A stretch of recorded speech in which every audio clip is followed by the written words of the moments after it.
Are you an assassin? I'm a soldier. You're neither. You're an errand boy sent by grocery clerks to collect a bill. Francis Ford Coppola presents Marlon Brando, Robert Duvall, Martin Sheen in the most eagerly awaited motion picture of all time, Apocalypse Now. Rated R. Starts tomorrow at specially selected theaters. Better get my ticket.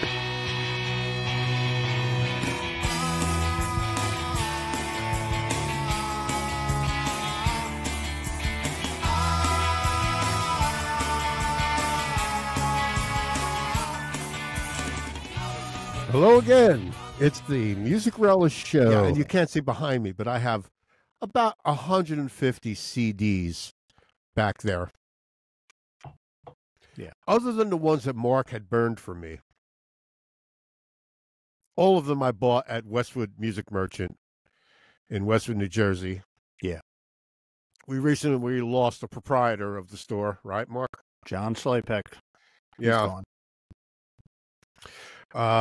I got so many things from that store. He ordered me. I got a CD burner from him. He just ordered, Yeah. He was great with the internet too. Yeah. Yeah, I'll miss the guy, John Schlepek, Westwood Music Merchant. Oh, yeah. An institution in northern Bergen County, New Jersey. Yeah. Yep. Kicked as many people out of the store as he got his customers, but he was a great guy. Yeah. Now, I got a thing on Van Halen now. I found a couple of clips about the Van Halen brothers. Uh-huh. And they were talking, I guess, in their studio, 5150. And they were I don't know, I'm a little confused about these guys because, can these guys ever get along with anyone? They're bitching about Sammy Hagar. Yeah. Let's just see if this thing plays, man. Hold on. You felt he didn't give 100% effort. Put it this way. No judgment. No judgment. No, Just a fact. No, wait a minute. Bottom line, his work ethic sucked. Sammy Hagar's work ethic In this sucks? band, Really? Player, he would be here right now. Well, what happened at the MTV Awards that changed the nature of your relationship with David? It wasn't his on-stage antics, which for one I thought was Well, Beck was getting an award, and and disrespectful Roth was to the dancing back. around Very behind him, and it was disrespectful to the really back as he's trying to disrespectful. thank Look. I think he's coked up, man. I think he's on blocaine. Eddie, it's a shame, the story of Van Halen, because Eddie made some horrible, and Alex made some horrible decisions that sunk the band. I always considered Sammy Hagar to be the most blue-collar rock and roller. He has a work ethic. I know he likes to go to Cabo and hang out, but he works hard. The guy nothing was given to him, for Eddie to say he's got a horrible work ethic. Yeah. Don't forget, Sammy was around before you guys. When you guys were, teenagers, Sammy was still around. He was part of Montrose. He influenced others. Yeah. And it's to say that, he'd be here right now. I don't know, man. I found it strange that these guys can't seem to get along. Let's see if there's another one. Hold on. trying to thank, There's Dave dancing around behind Beck. Speech, whatever. Dave's behind him doing his shtick, and it's I don't know. Oh, boy. It was embarrassing. But it was more so backstage, where he basically spit in my Yeah. face. We get shuffled off to the first mob press conference. Everyone, yelling, screaming questions. Yeah. And Dave just wasn't answering any of them. He was doing his pop and bop and best piece with the pops. Bougie bop. Everybody, here's what's happening. 2 songs, Right. Best of Volume 1. One of us would like us to do. They both 2 smoked too, videos, the Van Halen brothers. And that is it. Yeah. If you think we're going on tour in the summer, forget it. Alex, very good thing is he sobered up a year after Sammy Hagar joined, and he never went back. He got on the wagon, but Eddie just couldn't shake the demons. I can There's a lot understand going on there. Dave is an idiot. Everybody knows that. You love the guy or hate the guy. David Lee Roth. But to say Sammy has a bad work ethic, I know. You know what? I read Sammy's autobiography. I wish Eddie had written an autobiography because I'd like to see their side of it. And I understood what Sammy was talking about with the Van Halen brothers. Alex is actually going to come out with a book, Brothers, and maybe we'll see something on that. I don't trust Alex. He has a book in the works. It's ready to be published. I just don't trust Alex to tell the total truth because Alex is looking out for Eddie. They're tight. Here's the thing, too. So here's another part. I got two more. Hang on. December 16th, I need a new hip. He needs a new hip. So I was going to throw a little wrench in the works. Anyway, after about 3 of those, all of a sudden Dave's vibe changed. And instead of coming to me and saying, hey, Ed, come on, you just not mention your hip thing. Yeah. I'd go to him and go, Dave, what's the matter? What happened all of a sudden? You're just all happy and stuff, and now you're like pissed off. Well, now watch this one. Whatever. I go, he goes, well, hey, tonight's about me, man, not your hip. Tonight's about me. Tonight's about me, not your fucking hip. I said, okay, Dave, the next one, you, Alex, and Michael do it, but answer the questions. And I will not mention my hip. And I'll try and do the best impersonation. Look out. You better not. You fucking better not. Like, wow, dude. Like, but Sammy, what do you have against Sammy, the most likable fucking guy? For a long time after that was a bitter breakup. It was not a good breakup. So there were hard feelings. The Roth or the Hagar? No, the Hagar split up. I remember when that happened. Yeah. There were bitter feelings between the two. And I think Eddie was also probably a little disappointed that they couldn't get an album out. They put out Van Halen 3. That's it, which bombed. And Sammy put out an album a year. For years. He was putting material out, and he got Michael Anthony in his band. So, big. But what he said about David Lee Roth, I agree, because Sammy Hagar, one of the best chapters of his book is the tour he did with David Lee Roth. They did a tour together, and it basically sounded like that. Oh, I read some things about that. Yeah, where they after Sammy was done, he'd leave, or like Dave would leave the arena. Elvis has left the building. Right? One of those things. Like they couldn't even be in the. They couldn't even be in a dressing room at the same time. Well, obviously they had separate dressing rooms too, but it wasn't as friendly as it might appear, right? Dave's on another plane of existence. Like if you hear him talk, he's almost like, it's hard to describe, but he's on some other level that we're not on. So you don't understand half of the stuff he's saying. And I just, it's so strange. He's, and he's all about himself. He really is. David. When Eddie died, all you see was David posting about, like it was about him, I remember me and Alex, Eddie did this again. It was about him. That's right. So, but there's one more. Now this one, I've watched this, of course, because I had to load it up. And look at David. He looks like he's coked up. It's incredible. If you ever speak to me like that again, you better be wearing a cup. Did you ever tell him categorically? Look at him. His mouth is wide open. He would not be in the band and he would not be touring. Period. Yes. He's on the blow-cane. Absolutely. I told him, quote-unquote, baby steps. Because every day he would call me, he would call Ed. He'd go, when are we taking this on tour? Closure. Dave, we haven't even recorded a song yet. I think they're right. He was high, man. Either he was high and just didn't hear the truth, but he was never told, or we never alluded to him being back in the band. Nope. You see, look, what Roth was whacked out, man. Like, what is it with what this I guy? will say, it sounds like Eddie's saying, we never put him back in the band, so then why the hell did you go on MTV Video Music Awards and bring Dave out with you? Because that's what because they were coming out with the greatest hits, and they had to record 2 new songs. Right. With 2 videos to go along with it. But Dave, like they said, Dave kept calling, when are we going on tour? When are we going on tour? Dave, we haven't even recorded anything yet. Yeah. Go on tour with what? I know. You know what? Eddie knew it was going to be a shit show when the last couple of years with David, he was not happy. And he knew it was going to be a shit show again. Dave was going to take over the band. Yeah. Yep. I'm a fan of this German band Kraftwerk. Uh-huh. Are you familiar with Kraftwerk? I've heard a couple things from them. Yeah. I know I would like them if I did the deep dive. I like Tangerine Dream. They're not well, similar. I have a couple of samples of stuff. They were formed in 1970. This is a decade before MTV, even, right? Yeah, yeah. And they were formed. I love the name of this town, Dusseldorf in Germany. But it was started by Ralph and Florian, Ralph Huder and Florian Schneider. They started that, and then they added a couple of more members a couple of years in.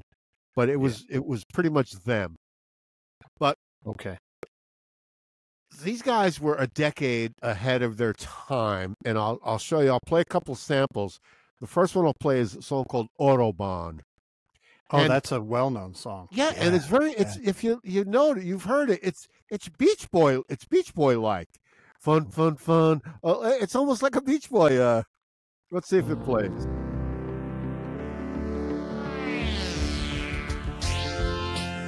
Right, this is great. Driving down the Autobahn.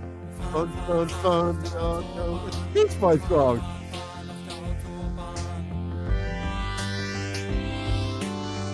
I'm a fan of Kraftwerk. They're way ahead of the time.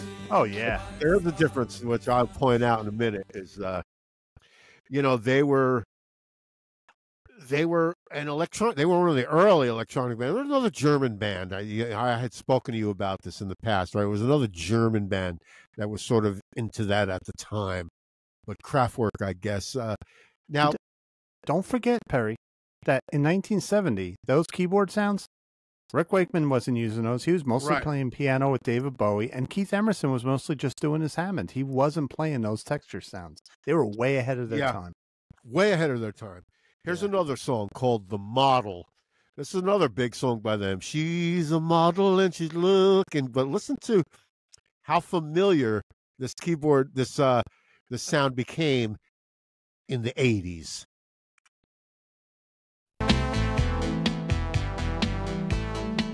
Right? That might be like 80, 81 around there. I love that analog keyboard sound. Yeah. This is great. Yeah. Good car music. Yeah. Yep. Good me driving music. I'm telling you, these guys. This is great. And obviously Florian had left the band, and after a few years or whatever. But there's another song by them, Pocket Calculator. I'm the operator of my pocket calculator. This is again way ahead of its time. Let's just give it a. But it all sounds so familiar, doesn't it? It does. I'm the operator with my pocket calculator. Well, what I noticed is that they were very artsy, right? Mm-hmm. But when MTV came around and England, in other words, you can hear, they're talking about fun, the Autobahn. She's a model, and, with like Human League, it was like, don't you want me, baby? Yeah. I can't hear Kraftwerk singing, don't you want me, baby? You know what I mean? They were just, there's a little difference there.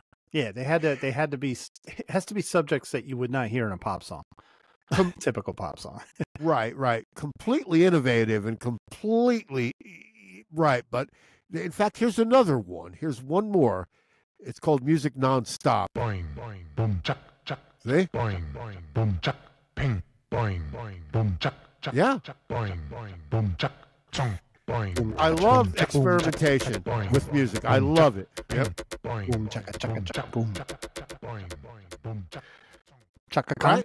Chaka Khan? Well, and, that might have been like that could have even been in the 90s, Yeah, but the point is the experimentation is really, really cool. Well, you see how they're incorporating the human voice into very electronic music, which is different than Tangerine Dream. I have a Tom Waits record where he does all the, he'll go boom, chick, boom, boom, boom, chick, and all the percussion is his vocal. Yeah. That's really cool stuff. That is. I know I'm a Tom Waits fan. I know Jack Calabrese from Milk Crates Turntable is a Tom Waits fan as well. You got me into Tom I Waits. get Tom Waits. What was his first album again? I don't know what his first album was called. That You was gave it to me. way back on Asylum Records, I think. Yeah. Saturday Night Social, or no? You gave me the CD of it. The CD of it. Because he does old 66 on it. Yeah, is it not old 66? Was it an old? The song the Eagles covered. Yeah, old 96, old 55. I think it's old 55. I don't know. But I came across a clip the other day of the Faces playing the song written by Ron Wood and Rod Stewart. Stay with me. But it was a funny thing because, you know, I've seen film of the Faces, and they were like, oh, they're all strutting around the stage and everything, right? Off their asses. Well, one of them was a near miss, where it's like where Rod Stewart almost took out Ronnie Lane with the mic stand. So they're all strutting around. There's the perpetual cigarette with Ronnie Wood, right?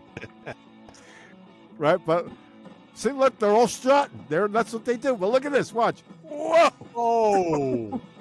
Almost took him out, but fortunately, he still had the dexterity to get out of the way back then, right? Because he became ill after years later.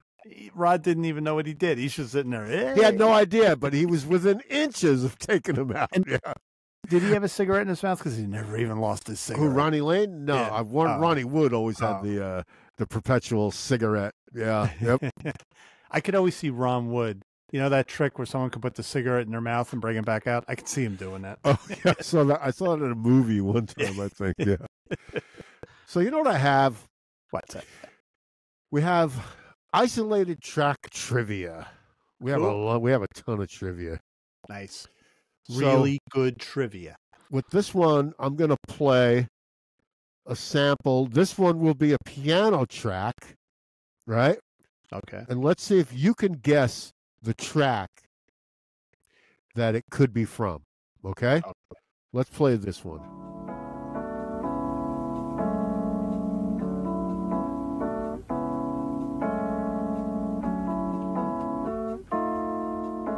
Ooh, jazzy. Very jazzy.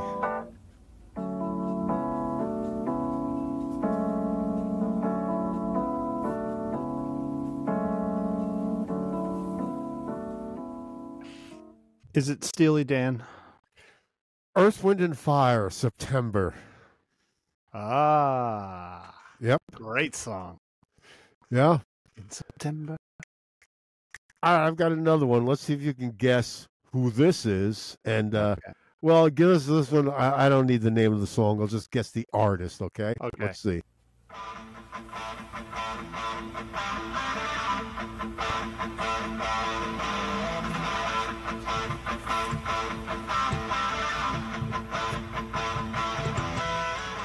Who do you think that is? I'm going to say it's Stranglehold, but I might be wrong. Who is it?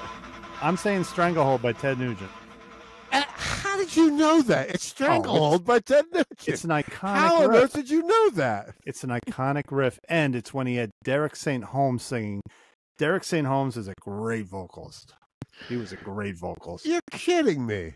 Yeah, that's an iconic. I can't believe you knew that, man. That is incredible. I wanted to hear the drums come in going, ba-boom, ba-boom, ba-dum. Well, in fact, the next one, I believe, is a jump track. Oh, okay. I think the next one is a jump track. Let's see if we get this one.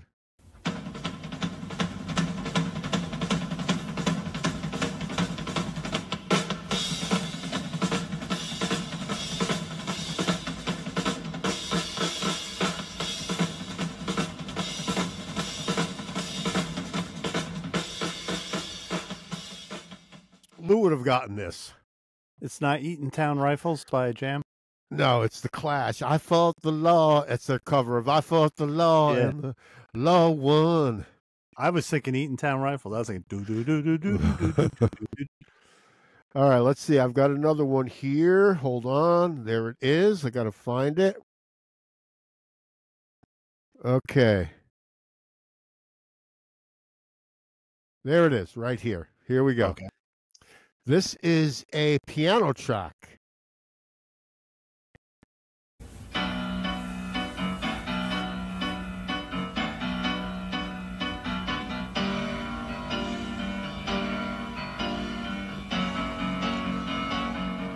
I think you got it.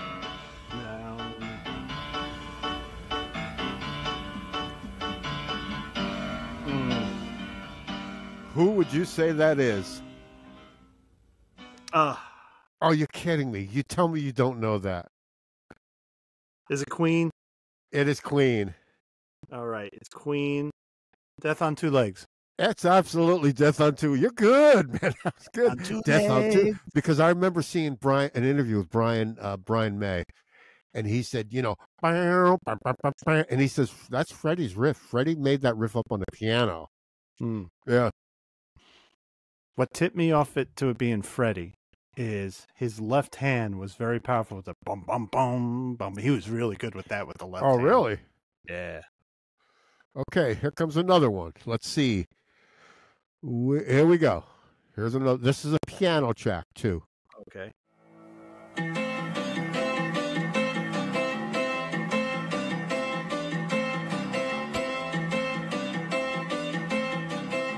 Don't you love her madly? Don't you love her? Yep.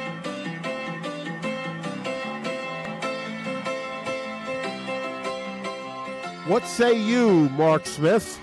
Love Her Madly by the Doors. That is Love Her Madly by the Doors. Yep. Kind of on a dance hall piano or an upright piano. Right? Oh, it sounds like one of those tack pianos almost, right? Don't you love her madly? Okay.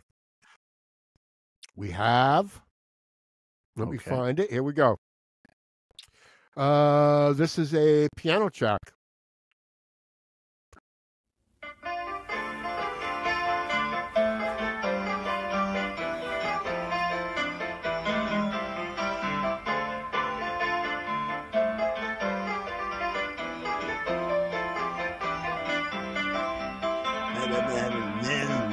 I think it looked like you got that one too. What might that be? The Sherry Don't Like It. Rockin' the Casbah. Rockin' the Casbah. Rock the Casbah by The Clash. Yep. Great video. Iconic video. Let me find the next one. Here we go. Here's another one.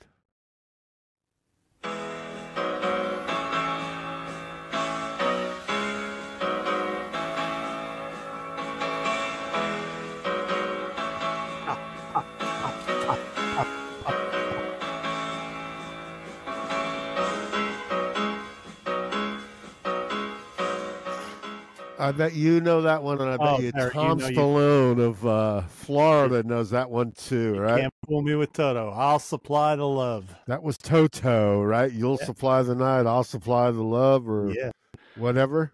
Classic lyrics. All right, you're doing great. Let's see if you can get this one. The pianos I'm getting. Well, let's see if this is a synthesizer track. Uh-oh.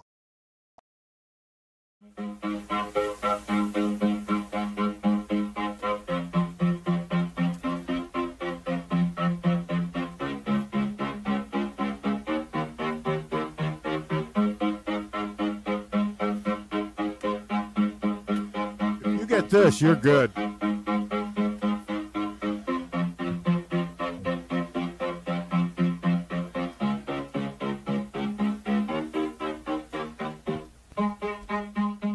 What do you think? Is it Kraftwerk doing Stand By Me? No. It sounds familiar. What is it? Every breath you take, every move you make. That's the Police. Every breath you take. Very common chord progression, right? Yeah, and I believe it's Andy Summer playing that thing. Oh, okay. Yeah. Nice keyboard sound. Pretty cool. Yeah. You're doing good. All right, here's another one. This is a bass track. All right. Let me find it. Hold on. Where is it? Here we go. Bass track.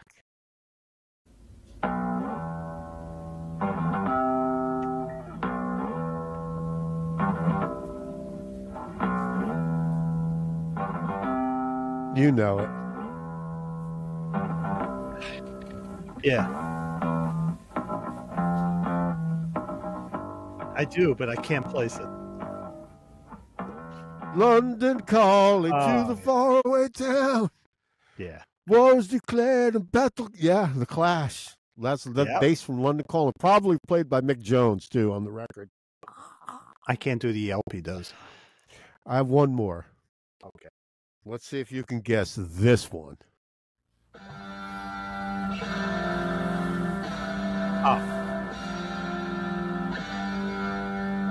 Got my teeth on guitar playing this song.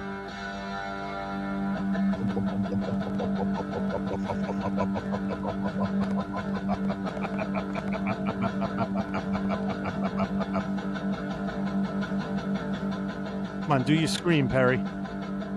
Oh. Who is it? Deep Purple, Highway Star. It's Highway Star, Deep Purple. Nobody gonna take my car. Yep. It came out a deluxe edition. I think I'm gonna have to plop the money down for it. Oh yeah, there's a new box set out, remixed by Dweezil Zappa, right? I was telling somebody on social media, I really wish Steve Wilson had remixed it, and they said, why? Dweezil brings it back home because Frank Zappa and the Mothers, Smoke on the Water. So it seems kind of fitting that he remixes it. Yeah, you're right, because Frank and the Mothers were playing at that casino when it burned, right? That didn't dawn on me till you just said it now. Yeah, it was brought up to me, and I just put two and two together. The album, the deluxe edition, has a couple concerts, and they have the one from the casino that burned down. They actually have the concert they played. That's pretty cool. Well, anyway, it was a good show, a short show tonight. You know, we had a lot of technical difficulties going on through. We'll get it all fixed next week. We'll get it all fixed for next time. But this was, when you don't have the professor, it's tough. Who's the professor? Lou's the professor. Oh, man. He's not the professor. Hell, are you kidding me? He taught me how to say Neil Peart's name properly. Oh, please. You guys are such saps, man. You're so concerned about offending someone. Like, cut it out, dude. Yeah. Neil Peart. Bob Moog. Get over it. Come on. Sir Paul McCartney. Charles Manson, though. Look at your game, girl. It gets in your head. That's an earworm. Once you get that in your head, you can't get it out. It's true. Well, anyway, I'd like to acknowledge our subscribers out there and our listeners out there, and thank you all. And my sister says every week she looks forward to our show. She loves it. It keeps her company. She gets a lot of information from you, Perry and Lou. Your sister from Vermont? Yep. She loves listening to the show. Well, you have a sister in Arizona as well, don't you? Arizona and one in Orange County, New York. Who's the sister that I met? Is that the one from Vermont? Did she live in Hillsdale? Yes. It's Stacy. She's now living in Orange County, New York. Hello, Stacy out there. Yeah. Yep. They all listen. But Allison is, I told you, my three sisters. Allison was a rock fan. Stacy was the disco fan. And Sue was the R&B fan. There was a difference between R&B and disco. Sue didn't like disco so much. Big difference. Big difference. So Allison gets our rock talk more than the others because especially the bands in the 70s, she gets it. You know? So, but they all got me into this music. That's why I'm all fucked up. Because I listen to everything because of my sisters. What do you mean you're all screwed up? You're not screwed up because you have a wide palette of listening. It's called musical ADD. So last night I started the evening with playing a Judas Priest album, had a glass of wine, and then I put on this George Jones album. Who's Gonna Fill Their Shoes. I'm going from Judas Priest to country. Then I put on Herbie Hancock. Why is that? Why do you think that's an odd thing? That's a good thing. Oh, it is a good thing. Yeah. It is a good thing. But you know what? Try to tell the average fair weather music fan what you listen to, and I'll be like, what? You don't have to explain that to anyone, a lot of people listen to one genre, and I always tell them, try to listen to other genres. It's good to... Why? Have you been interviewed and people say, like, you like George... Well, who the fuck is George Jones? Like, come on, man. Oh, you'd be shocked how many people say that. People our age, they go, who's George Jones? I'm a Buck Owens fan, man. I love Buck Owens and the Buckaroos, you know? But you see, we're a little older. I could see a 20-something not knowing who George Jones is, but when I talk to somebody in their late 50s, early 60s, and they say, who's George Jones? Well, I go, you know. All right, I get it, anyway, you know. Like to, hello, Scott McLean. Hello, Jack Calabrese. Hey, Scott. Hey, Jack. let's see. Let's do this outro, and we'll close this show out. Okay? Maybe I'll light a cigar. Oh, I don't have a cigar. Oh, like Pink Floyd, have a cigar. Right? Which one's pink?